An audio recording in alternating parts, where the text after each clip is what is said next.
На само 15 на минути возење со автомобил, североисточно од центарот на Скопје се наоѓа Газибаба, една од поголемите скопски општини, со долга листа на добри и лоши страни. Во еден дел динамична и урбана средина, каде што проблемите се вообичаени како и во други населени места од главниот град. Малку паркинг места, узурпирани тротоари, преполни контейнери. Ова се само дел од работите што ги мачат жителите од поуредениот дел на општината Газибаба.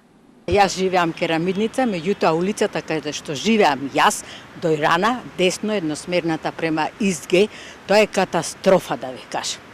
Коли да не можеме да поминеме пешки. Ако ме верувате, јас морам вака да се трнам со торбите настрана за да поминат колите. Не е решењето. Се едно исто кажат, дечко, тоа од мене сам. Верувате ли дека ќе решат некој проблем? Ништо. Нема тротоар да поминиш по тротоар. Се по улица, па уште криви сме. Шоферите се развикуваат, шо одиш по тука? Кај да одеме, вика. Се приближуваат локалните избори во октомври, политичарите ќе излезат повторно со нови ветувања. Што очекувате да слушнете од кандидатите? Истото што и минатиот пат. А да го остварат тоа што го ветуваат? Леле, колку би било добро. Ние, луѓето, секогаш се надеваме на подобро, нели? Секогаш се надеваме. И ајде да видиме. Ајде, нека се најде некој јунак, па нека направи нешто. Во задно време, последно време, највише ме загрижува што многу ѓубре има градов. Другово и така и така. Сме навикнати веќе. Се стојат ѓубрињата у кантите. Тоа најпрво тоа треба да се среди. Друго, да сме живи и здрави. Нека направат еден старачки дом за стари луѓе, за поевтино, што зимаме помала пензија. Во Автокоманда и Железара ваква е сликата. Дополнително, засилената урбанизација и бројот на нови згради е уште еден од низата предизвици за жителите од овој дел на општината. Но само за речиси половина час возење до другите делови под ингеренција на општина Газибаба, сликата е диаметрално спротивна.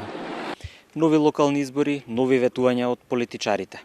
На само 20 минути од урбаниот дел на Газибаба, овде во село Булачани, граѓаните се надеваат дека некој конечно ќе им го реши проблемот со водоснабдувањето, затоа што тие цело лето и во најтоплите денови немаа вода. Проблем со водата имаат годинава, што не било случај и претходно, велат жителите. Сега бараат слух од надлежните, но и казни за оние поради кои останале без водоснабдување. Проблеми има, нема вода цело лето, капка за пиење нема. И што да се каже? Секоја година ли е така? Па не, лани, полани не беше годинава, еве четврти месец, турбо вака. Добро, некој од надлежните ви кажа што е работата, зошто е тоа така? Никој ништо не кажува, нема вода и тоа е. Проблемот е до самите луѓе што не ја користат како што треба. Како ја користат? И па како е вадат бавчи, фолии. Нема вода, нема доволно вода. Нема доволно вода и некои злоупотребуваат. Значи треба да се казнат тие што злоупотребуваат, ете тоа е.